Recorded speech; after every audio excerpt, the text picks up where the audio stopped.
Hey, it's Tuesday. Welcome into First Take. Good morning. I just woke Skip Bayless up. He is here in studio. I've been awake since 5. Stephen A. Smith, of unlike course my you partner. have. Probably got a workout in, too. I got a workout in. I'm jealous. I'm about to get in another one. Well, I will say Double this. session. I will say this. I was actually up at 5 this Were morning. you really? This morning. Well, I have It's a miracle. I have to make an announcement to our faithful viewers. Stephen A. Smith is in Bristol, Connecticut. Hey! My partner is here for the first time in, what is it, like 6 months? Well, you know, listen. We were gone on vacation for about 3 weeks. Yeah. You know, when they were airing tennis. We were forced off. We came back. Yeah. We were together in L.A. We were. And then I realized that, you know, even though you did miss me, I didn't feel the love, the appreciation enough from you, so I thought I'd stay away for an additional day. Oh, so you were... So now we miss him. Absence so makes the heart go extra fond. love. I'm in the house. I'm in the house. We're glad to have you both in the flesh. Coming up, the old ball coach, Steve Spurrier, he's in the house, and the Florida Gators' new head man, Jim McElwain, will be here. But first, on Sunday, Shaq sparked an interesting debate on Instagram, writing that an all-time Lakers squad of Shaq, Kobe, Baylor, Magic, and Kareem would beat the best 5 in Bulls history, including MJ, Scottie Pippen, Rodman, Grant, and D. Rose by 50 points. Pippen responded to the Big Diesel's comments with a throwback shot of himself and MJ, noting that together they won 6 championships, twice the amount he claimed while in L.A., and the gloves were off after that. Stephen A., what's your take on all this Instagram beef? Well, first of all, Shaq doesn't need to be so disrespectful to MJ. We understand that MJ is the greatest ever in most of our eyes. He is Michael Jordan. And even if you're absolutely right, you don't need to be so flagrantly disrespectful. The Diesel is just flexing his muscles in this particular moment. MJ can't beat 5 people by himself, even though his greatness appears to have been capable of doing so on occasion throughout his NBA career. Pippen is no joke. Regardless of what my man Skip Bayless would say, he is an all-time 50 greatest player, considering what he did on both ends of the floor. I am a Scottie Pippen fan, but at the end of the day, when you talk about a Dennis Rodman or Horace Grant compared to an Elgin Baylor, a Kareem Abdul-Jabbar, whatever, I mean, come on now. There's just no question that whether it's Kareem, that skyhook, the most unstoppable move in the history of the game, Shaq and his dominance, you know, the second most dominant player of all time outside of Wilt Chamberlain in terms of his physical dominance, the greatness of Magic Johnson, Kobe. I mean, MJ, to me, just wouldn't have enough help offensively. So when I look at it from that perspective, clearly Shaq is right.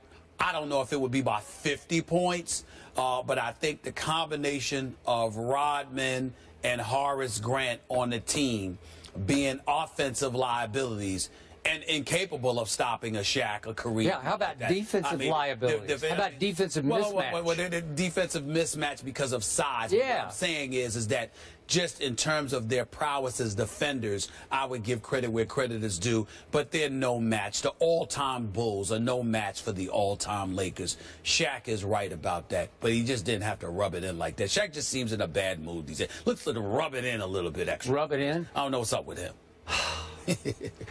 I have a bone to pick with my man Shaquille O'Neal.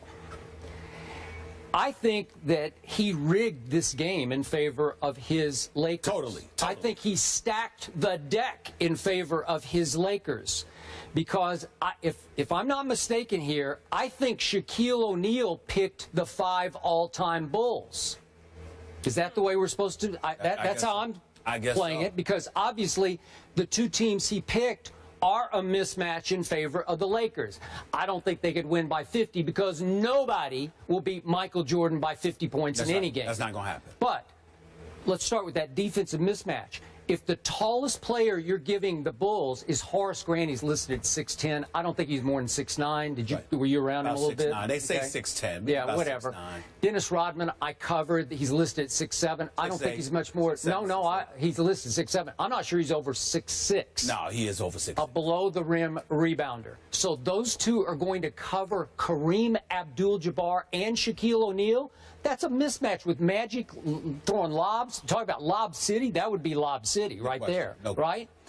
Okay, so I'm going to I'm going to pick my own Bulls team here. I'm just going to take this opportunity to show you how, if you give me the all-time pool of Chicago Bulls players, I can pick a team that will beat Shaquille O'Neal's 5. The other thing is you want to take Shaquille O'Neal or Kareem out because they play the same position. Well, I don't care. If you want to go twins, I don't care. Okay. However you want to do it, I don't care. Against that starting 5 of the Bulls, I would play both of them because I think it would just be overwhelming inside, okay? But do you remember the great Artis Gilmore? Do you remember him? I remember him. Stood 7'2" at about, he's listed at about 240. I think he was about 260 because he was a big man. A lefty, he had stature. Very strong. Played in San Antonio for a while. He did, but he played for 6 years for the Chicago Bulls, so I'd say he counts here, right? Played 6 years, made 6 NBA All-Star teams, 5 ABA All-Star teams, multiple all-defensive teams. So you don't think he would be some kind of a matchup for Shaquille O'Neal? Because I do. I think he couldn't stop Shaq, but I think he could bother Shaq at 7'2" to 7'1". He was physical. Yeah, very physical. And he was once an all-defensive player of the year. Now, let's move to Tyson Chandler, who is also a Bull, by the way, for 5 years. Does he not qualify as an all-time Bull at 7 feet 1 inches tall? So I'll take, You just said all-time Bull. You're going to bring up Tyson Chandler? Yeah, well, I can pick from the pool now. I'm trying to match up with this other team that Shaq has taken the liberty of picking, right? All right. Okay, Tyson Chandler, all Defensive Player of the Year. Was he not Defensive Player of the Year?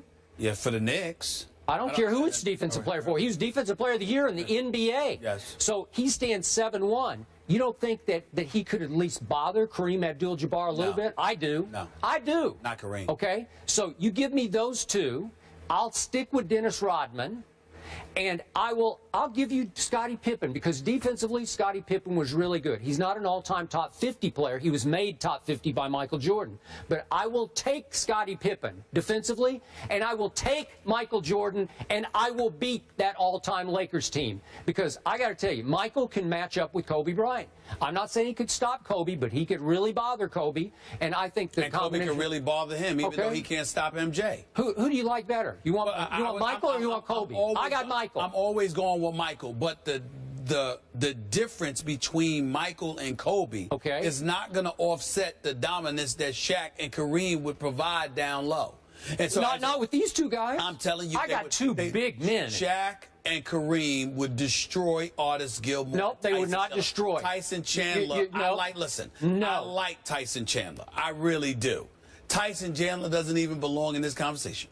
He doesn't even belong in this conversation. You're about to burn your bridge with him. Well, I'm sorry. Listen. Hey. If I'm going to burn my bridge by talking about people's skill set that they put on display in front of millions, then damn it, napalm them. Because I'm going to tell the truth. Tyson Chandler, who I respect and like, does not belong in the same sentence as Shaquille O'Neal. Did he win an NBA championship? Yes, he did. He was on a team. You know what? So did Bill Wennington. So did Stacey King, Skip Bayless. So did Bill Luke Longley. So did Luke Michael Jordan. Exactly. So don't give me that. Who was on the Dallas team? Was Michael Jordan on the Mavericks team? Don't interrupt me when I'm talking. Don't give me these names just because they got a championship. You all know that it doesn't have just, a lot of people have a ring and they were passengers on a bus instead of drivers. So let's stop it. I'm matching up. Listen, you match up all you want to. All I'm telling you is I respect Tyson Chandler, especially in today's game.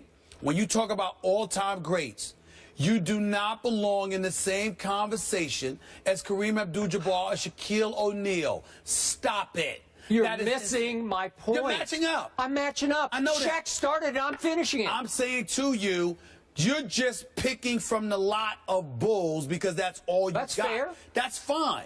But to sit there and say, well, they'll give him a problem. They would give him a problem. Tyson Chandler is not going to give Shaquille O'Neal or Kareem Abdul-Jabbar a tough time. Artis Gilmore and his physicality could pose a problem in terms of him leaning on Kareem. But I recall him and Kareem playing through the same era, and you didn't hear much about Artis Gilmore when it came to going against Kareem Abdul-Jabbar. Kareem Abdul-Jabbar was on another level. And let's not get into the dominance of Shaquille O'Neal. The only reason why we don't sit there and put Shaquille O'Neal up as the most dominant force we have ever seen in NBA history said he was. is because Wilt Chamberlain was so dominant of a physical specimen compared to what he was going up against, even though Bill Russell won the 11 rings because he had a lot more help. The point that I'm trying to make to you is Shaquille O'Neal was the most dominant force of the modern day era and maybe the most dominant force we have ever seen in our lifetime. You don't take a conversation that he creates and says, well, I have a matchup for you and it's going to include Tyson Chandler. You just don't do that. What happened in the NBA Finals when the Bulls finally broke through and Scottie Pippen did take Magic Johnson? What happened? Well, Magic Johnson, who did Magic Johnson have? It wasn't Kareem Abdul-Jabbar, James Worthy, and Byron Scott and Michael Cooper and all of those boys. Magic Johnson had Vlade Divac, if I remember correctly, and Lord knows who else. I mean, it wasn't the typical Showtime Lakers that the Bulls and Jordan beat. But Scottie did a very good job. He did an exceptional job. He did. On Magic. He did an exceptional job. Okay. But let's just put things in its proper perspective and understand that one has nothing to do with the other. That was not the Showtime Lakers that played in the finals against Michael Jordan. If and the Chicago team Bulls. I proposed played the team Shaq proposes from the Lakers, what would the score be? The team you proposed? Yeah. They'd lose by about 30, 35. 30 or 35? Are you kidding me? Yeah. Michael Jordan, with those two post players, and Rodman and Scottie would lose by 35? You are completely disrespecting by far the greatest player who ever walked on track. Michael Yes, Jordan. you are. I'm saying that when you give me Tyson Chandler with Artis Gilmore to offset Kareem Abdul-Jabbar and Shaquille O'Neal, you lose me. No. I know that Michael Jordan would do what he does, but you don't win. You don't win at all. Yes, I do. Right. Michael Jordan would be by far the best player on the court. We need on the court. First Take is about engaging in realistic conversation. No, this is very realistic. So let's go. This is a little before your time kind of conversation. Before my time? Yes. What have you mentioned? I'm sorry, Tyson Chandler's before my time? Artis Gilmore's way before your time. Artis Gilmore's not before my time. How old are you? I'm 47. Are you lying about your age? I'm 47, and I grew up watching Artis Gilmore. I watched him when he was with the Spurs, as well as when he was with the Bulls, okay? I remember when Rod Thorne drafted Michael Jordan, for crying out loud. I remember when he played for Jacksonville in college. I remember when Portland was down 0-2 to Julius Erving and the Philadelphia 76ers and Bill Walton and Maurice Lucas and those boys, Lionel Hollins and those boys came back from an 0-2 deficit and won 4 straight in 1977. Yes, I do. This is I was watching. Okay, I'm not deferring to your expertise on this one because of age. Okay, I saw that. Artis Gilmore is to be respected. He could play. I like him a lot. Bob Lanier could play. He was another one. But Kareem was on another level. Sure he was. Period. Match up. Michael Jordan would finally take this game over. Oh, Lord. Kobe couldn't deal with it. Okay. You're wrong about that. Thank you. You're wrong about that. All right. Let's leave